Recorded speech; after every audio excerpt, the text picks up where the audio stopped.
All right, to the NFL where the Carolina Panthers, I guess we have to wait a little bit longer for a top pick QB to win their debut. It's been 21 years. David Carr was the last one to do it with the Houston Texans. Did not happen for Bryce Young.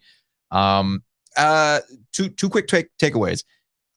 I believe Brian Burns played an F you pay me game against the Atlanta Falcons. Also, I think it's telling that J.C. Horn goes out early for the game, which sucks for J.C. Horn. Absolutely sucks for him that he's hurt again.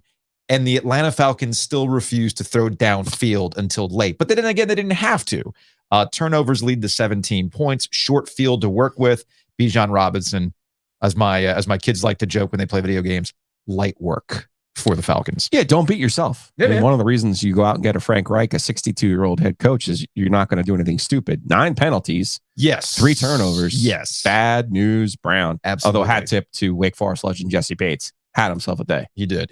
This was a highly winnable game for the Panthers, Joe. The Atlanta Falcons are trying to go the Coach K positionless route when it comes to their offense. Yeah. Like, they clearly do not believe. They've got everything else in place, right? You've got Bijan Robinson at running back. You got Kyle Pitts, who's going to be special.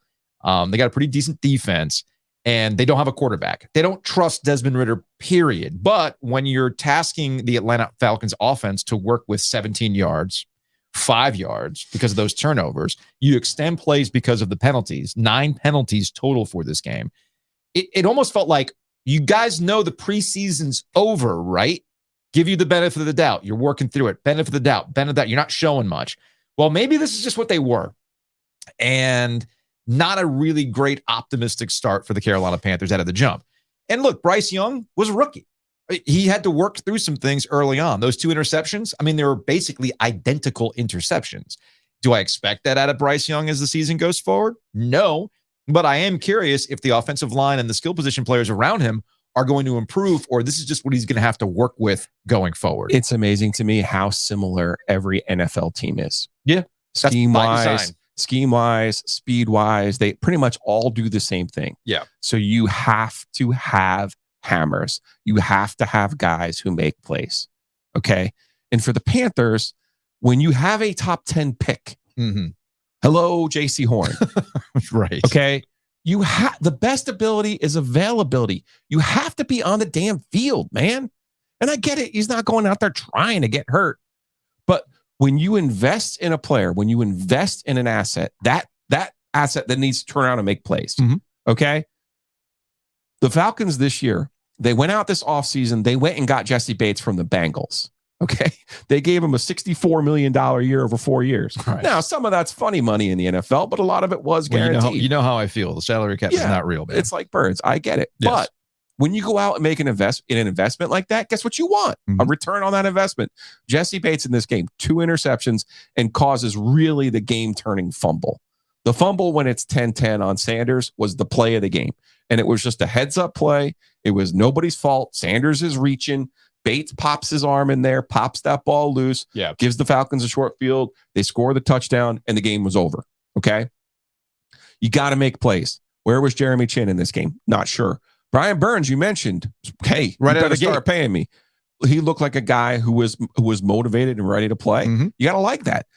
Miles Sanders had the fumble, but for the most part, he was involved in 45% of the Panthers' plays in this game. Yeah. So you can't exactly blame Sanders. There's a certain lack of explosiveness there for the Panthers that they're going to have to fix, and I'm not sure they can fix without investing another one of those top 10 picks or going through free agency and getting a really good hammer. That's the way I see it for the Panthers. You know, the fumble on 10-10, and then it's 17-10, getting back to their top investments. Okay. Now you're down 17-10. You get a nice first down on a series from Sanders, right? You take a play action shot deep to Marshall. Well, I don't know if that was a great route. I don't know if it was a bad throw. Either way, don't mind the play action shot. Next play is Sanders 5. Now it's 3rd and 5. You're in a manageable position. And there's the flag on Ike Ekwonu. Come on, man. Yeah. Come on, man. Yeah. You can't have that. You just can't. You can't beat yourself. Now it's 3rd and 10. There's a sack, punt, Falcons score. Now it's really toast time. And that's the situation. This also gets to my overarching point about Bryce Young. I don't think he's an elite athlete. I don't think he's a guy who's going to win games by himself. Yeah. I think he's a guy who can make the players around him better. I think he's a smart player, but obviously that takes some time as a rookie. We'll all remember that Terry Bradshaw, Troy Aikman, Peyton Manning, all Hall of Fame Super Bowl winning quarterbacks struggled like hell when they started their first year. It's a real thing, and I get that.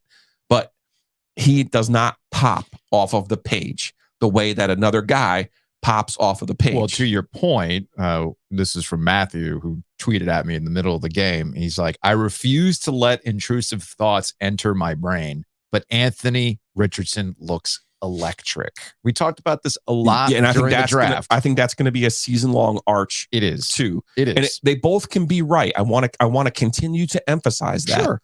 The Panthers took the safe route with the older coach and the safer quarterback. The Colts took the offensive coordinator who just so happened to interview for the same job with the Panthers, who's the young, hot shit, hot gun, right? Right. And then they took the scratch off in Richardson. But it's hard. And now you marry that.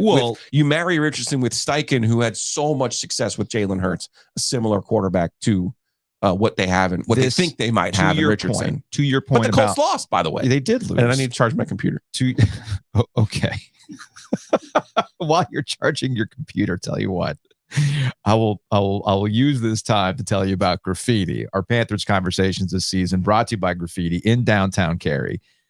Great cocktails, but during the football season, great bourbon specials. I tweeted it out on Sunday. I wanted to go, but kid hockey took me out of the equation for Sunday afternoon to hang out at Graffiti. Maybe this upcoming weekend I can do it.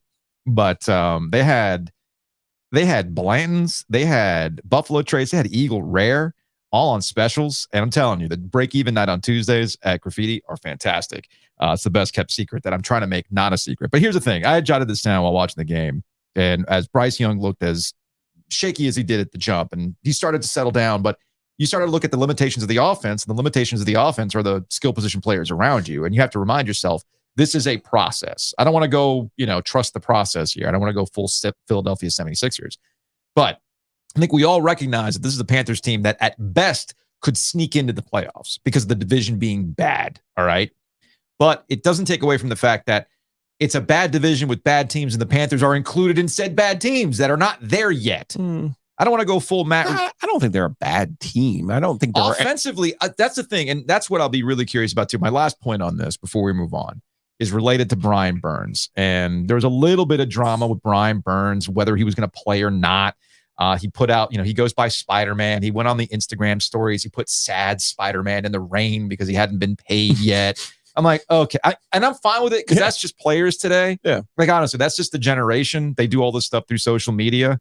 And while it can be eye roll inducing, maybe it's because I have kids. Like, it's whatever at this point. But Trayvon over at ABC 11 had put this out. Brian Bird said there was a time this week where he considered not playing. Says he really leaned on his faith, got some good advice from Justin Houston, teammate.